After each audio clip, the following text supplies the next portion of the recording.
Let me thank Rosa and all of the great members of the House behind me for understanding that if there was ever a time in American history that we have got to stand up for the American worker and not for corporate greed, today is that day, and the TPP is that issue. The facts are very clear. The TPP follows in the footsteps of other disastrous trade agreements. NAFTA, CAFTA, permanent normal trade relations with China, and the South Korean Free Trade Agreement. Over and over again, we were told by corporate America and their representatives about all of the jobs that these trade agreements would create. And over again, the proponents of unfettered free trade were wrong. Bill Clinton promised that NAFTA would create 1 million jobs in 5 years. In fact, it lost 700,000 jobs. We were promised that PNTR with China would create hundreds of thousands of jobs. Instead, it has led to the loss of over 2 million jobs. And on it goes. Everybody knows that the great middle class of this country is disappearing, and one of the major reasons is a disastrous set of trade policies which force American workers to compete against workers around the world who make pennies an hour.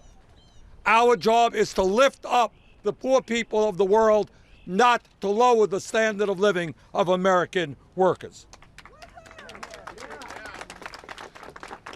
And it is interesting, as Rosa mentioned, to take a look at those people who are supporting TPP and those people who are opposing TPP.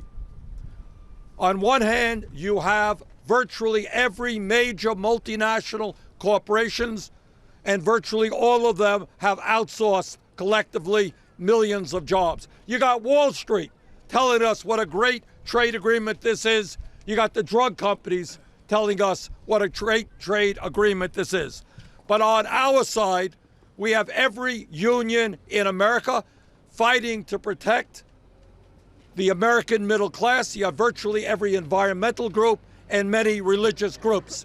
I think we stand with those organizations that represent workers, the environment, and moral values, and not with the greed of corporate America.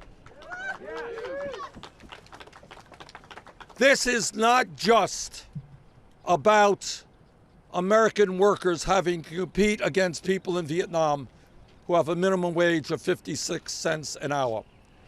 This is also about multinational corporations having the right to challenge any law that could reduce their, quote, expected future profits.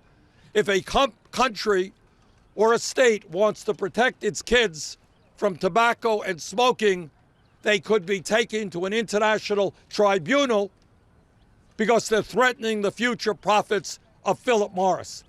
If a local, state, or federal government wants to protect the environmental needs of our people, they could be taken to an international tribunal because they threaten future profits. That is not what democracy is about. This is a bad agreement following other bad agreements. It must be defeated, and I thank my friends in the House for their efforts. Thank you.